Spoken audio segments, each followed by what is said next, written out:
This is the Boston Celtics newsfeed on CLNS Radio. Today is Sunday, March 26th, 2017. This is Mike Walsh reporting for CLNS Radio, the leading online provider of audiovisual coverage for the Boston Celtics. With 37 points and 11 assists from John Wall, the Washington Wizards did Boston a solid Saturday night, knocking off the Cleveland Cavaliers 127-115. The loss drops the East's number 1 seed to just a half game ahead of the Celtics prior to Boston's game tonight versus Miami. Washington is 2 games behind the Celtics for second. Both the Wizards and Raptors have now also clinched playoff spots. Both the Wizards and Cavs are off Sunday, meaning a Boston win would put them in a record tie for first place. The Celtics beat Phoenix Friday night without the help of Avery Bradley, which also may have factored into Suns youngster Devin Booker pouring in 70.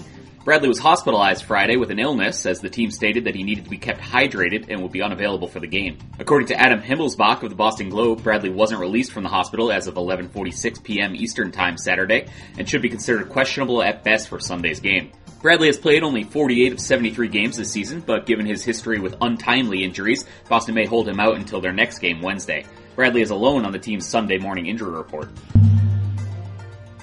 The Miami Heat took an L against Toronto Thursday night, but have overall won 7 of the last 10. The Heat have made an impressive second-half charge this season, getting to 35-37, and now setting a game and a half up on Chicago for the number 8 seed in the East, and just a game behind Indiana for 7th. A potential first-round playoff series between Boston and Miami could be an interesting one, though the Celtics have an opportunity to sweep the 4-game regular season series tonight.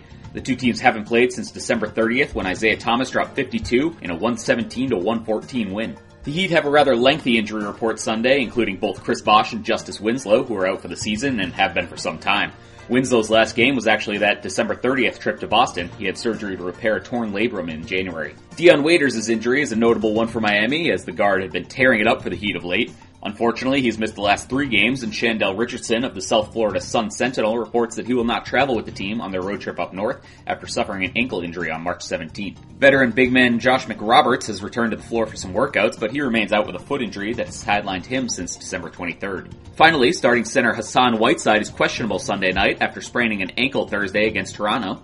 According to Richardson, he does plan to play despite sitting out practice Saturday. Whiteside is a huge piece for the Heat, averaging 16.8 points, 14.2 rebounds, and 2.1 blocks per game. A few more potential high lottery picks were bounced from the NCAA tournament this weekend. Saturday night saw the end of Kansas' season, and with it the final chance for fans to see Josh Jackson in game action before he likely enters the NBA draft. Jackson had just 10 points, but did grab 12 rebounds for the Jayhawks in a 74-60 loss to Oregon. Friday night was the end of Lonzo Ball's foray into the tournament as well, after UCLA dropped a Sweet 16 matchup to Kentucky. Ball had a similarly rough night, going for 10 points and 8 assists and shooting just 1 of 6 from the 3-point line. Kentucky freshman De'Aaron Fox had 39 in the game, while classmate Malik Monk scored 21. The Wildcats play North Carolina today at 5 p.m. after South Carolina-Florida tips off at 2:20 p.m. Eastern. The Celtics host the Miami Heat tonight at 6 p.m. at the TD Garden. Stay tuned to Celtics Newsfeed on CLNS Radio for Mike Walsh's post-game recap. Celtics Newsfeed is being powered by the SeatGeek ticketing app, the smartest and easiest way to buy and sell sports and concert tickets.